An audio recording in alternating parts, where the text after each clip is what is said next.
Udara malam terasa tebal dengan misteri saat jangkrik berderit dan angin menderu di sekitar tempat tinggal dukun. Pak Eko duduk dengan gelisah di depan dukun. Pak Eko tidak sabar untuk segera menghancurkan usaha Pak Maman.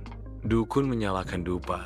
Sulurnya mengepul melalui udara saat dia bertanya. Jadi, apakah Anda ingin bisnis Anda maju dan pesat? Kata si dukun sama Pak Eko. Pak Eko, ya, saya ingin Maman bangkrut. Apapun akan kulakukan. Saya sangat benci sama si Maman, karena dia warung sayurku jadi sepi. Sebelum lanjut ke videonya, silahkan subscribe, like, share, and komen ya teman-teman untuk mendukung channel Dreamy Story ini, agar selalu upload video terbaru yang lucu dan menyenangkan. Gambaran pasar, suasana desa yang ramai dan meneduhkan jiwa. Di tengah keramaian yang ramai, Pak Maman berdiri di gerobaknya. Wajahnya memancarkan kehangatan saat dia menyapa kerumunan yang bersemangat. Silakan Bu, sayur segar. Mau seberapa banyak kami siap sedia. Pak Maman menyapa pelanggannya. Berbeda sekali. Pak Eko mengintai di dekat gerobaknya yang sepi, melirik iri pada bisnis Pak Maman yang berkembang pesat. Pak Eko berkata, "Kenapa semua orang lebih memilih sayur si Maman? Ini tidak adil. Padahal sayurku jauh lebih bermutu."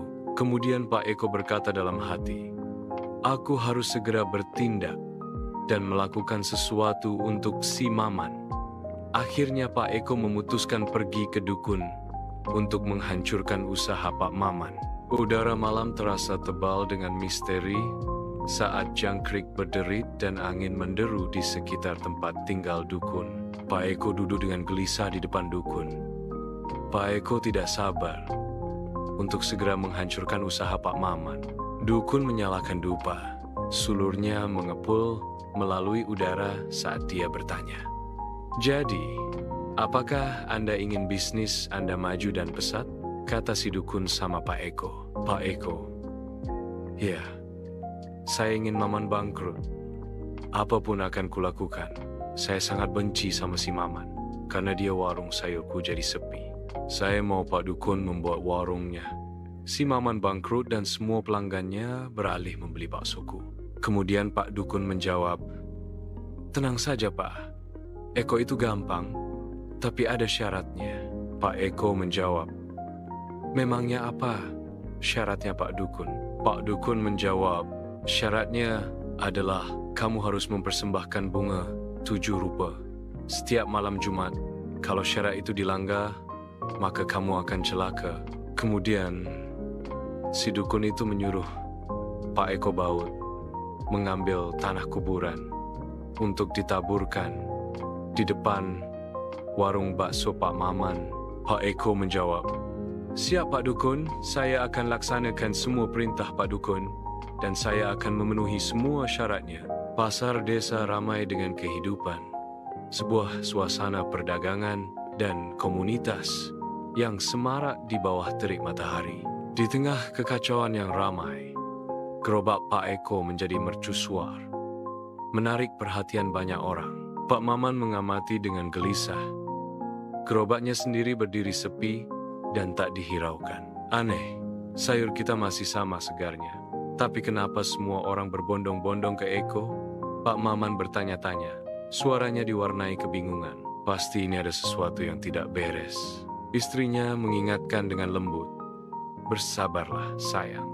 Rezeki ada di tangan Tuhan. Jangan iri hati. Mari kita terus berjualan dengan jujur."